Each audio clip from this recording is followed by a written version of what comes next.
When I initially set out to create this video, the topic that I was going to discuss is whether you can fix an old deportation order by marrying a US citizen. But as I started thinking about what I'm going to say during the video, I realized that more people would probably be interested in knowing whether they can avoid getting deported by marrying a US citizen. So this video is going to discuss three separate topics. Someone who has no deportation order or immigration court proceeding, whether they can protect themselves by marrying a US citizen. The second thing is going to be for people who are in removal proceedings, which means they have a court date scheduled, or they're just in proceedings and no court date's been scheduled yet, whether they can prevent a deportation order by marrying a US citizen. And then the last topic that I'm going to discuss is whether you can fix an old deportation order by marrying a US citizen. Can you prevent getting deported by marrying a US citizen? The answer is maybe. So it all really comes down currently to whether you entered the US with inspection or parole. If you entered with inspection, which means you entered with a visa, or you were paroled at the border or port of entry, or even after you entered the United States. For example, if you have a military family member, you could apply for something called parole in place, which would just allow you to magically fix your illegal entry. If you have admission or parole, if you entered with a visa or were paroled, then marrying a US citizen will probably allow you to fix your status and avoid deportation.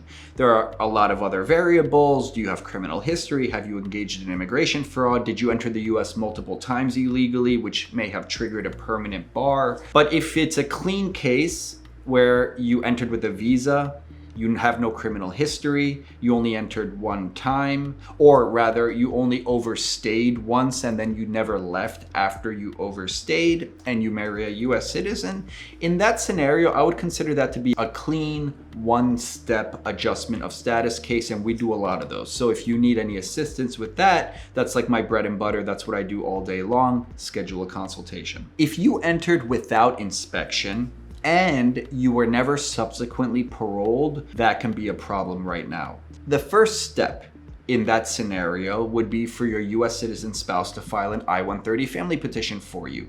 But under current policies, if they file a family petition for someone who entered without inspection, there's a very good chance that you will eventually be placed into removal proceedings once a final decision has been made on that I-130 family petition.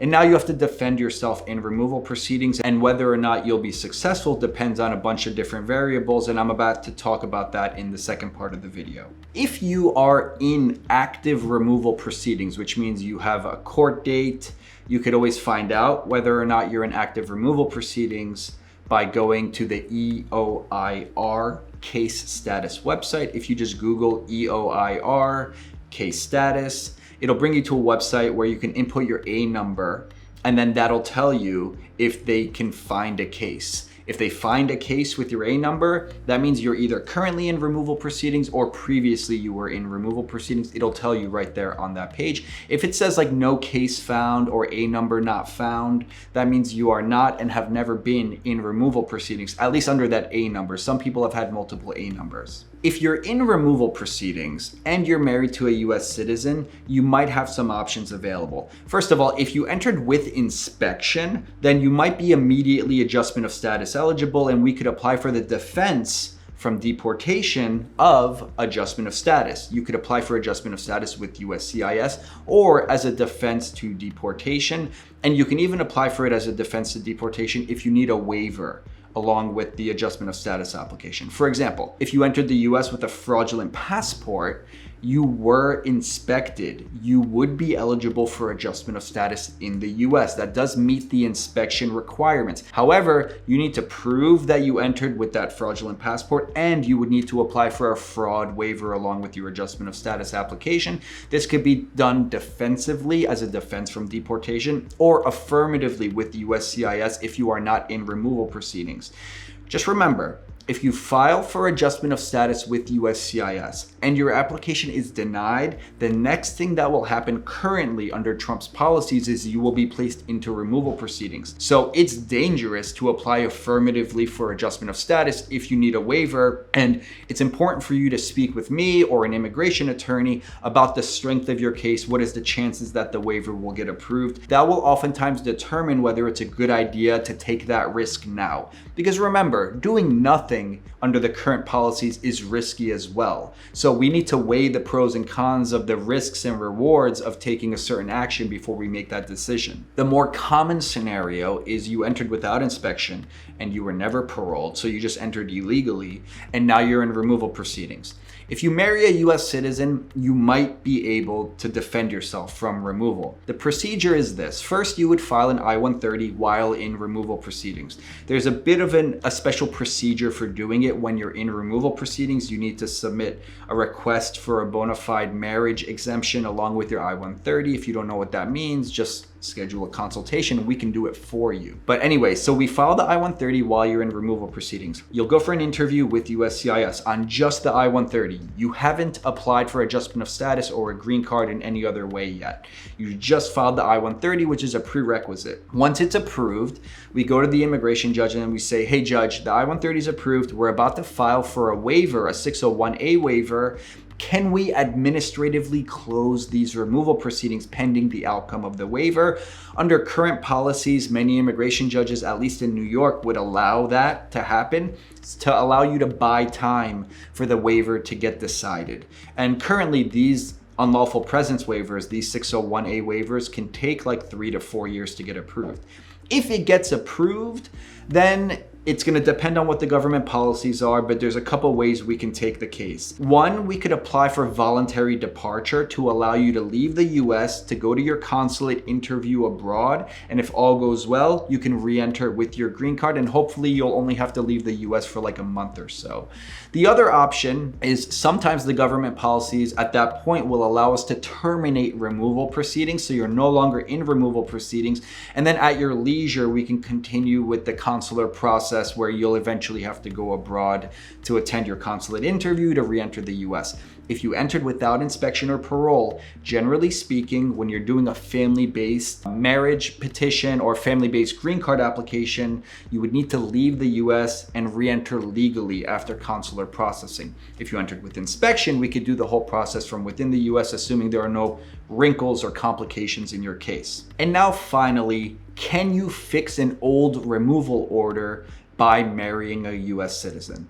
And the answer is maybe, but probably not right now under Trump's current policies. So there's two main things that I look for when I see an old removal order and someone who's now married to a US citizen or who wants to marry a US citizen. One, did they enter with inspection or parole? And two, do they have any major criminal history? Let me explain what the procedure would ordinarily look like under normal times. And we are not in normal times, but let me just explain it because it'll help me explain some nuances down the road. So what we would do under ordinary circumstances is first, with your deportation order, we would ask your US citizen spouse to file an I-130 family petition for you. They would file the petition. After some time, whether it's 6 months or a year, you guys will get called into USCIS for an interview. You attend the interview, USCIS determines that it's a good faith marriage. They give you an I-130 approval notice. We take that I-130 approval notice and evidence that you're generally a good person, and we submit a request to the Department of Homeland Security Attorney Counsel's Office to join our motion to reopen your old removal proceedings. We need to reopen those deportation proceedings to fix them and terminate them and get rid of your old deportation order. I would also have to show the Department of Homeland Security Attorney that you're eligible for adjustment of status. That's two things usually. One, proof you've been inspected or paroled, and two, you have an I-130 petition that's been approved. Generally speaking, that's enough, along with some evidence that you have good character. I like to submit tax returns, proof that you're a positive, productive member of society, and whatever else we could submit to bolster your application. If the Department of Homeland Security consents and they say like, okay, We believe that the only thing preventing your client from adjusting status is this old removal order, and you've proven to us that they warrant a favorable exercise of discretion. They'll give us a letter or a partially drafted motion with their signature saying we consent. And then I, or your defense attorney, and the Department of Homeland Security attorney jointly move the court. We ask the court to reopen the removal proceedings. The immigration judge will ordinarily do it. Removal proceedings are opened, and then I submit a motion to terminate removal proceedings so that you could apply for adjustment of status with USCIS. That's generally the procedure. The problem now, and actually under Trump's last term as well, is that the Department of Homeland Security attorneys don't have the power to consent to allow you to reopen removal proceedings, to fix your deportation order and become a permanent resident. They will just not respond or summarily decline to join your request to reopen.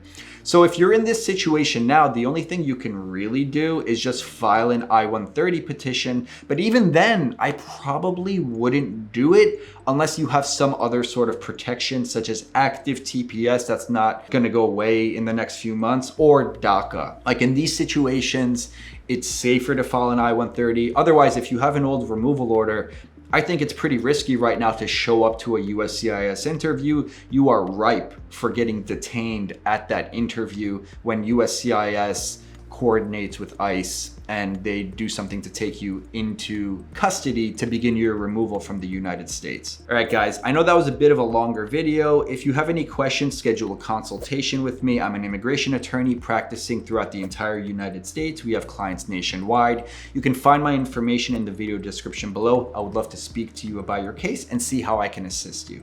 If you're new to the channel, be sure to subscribe. I put out several videos each week, and I'll see you guys next time for another video.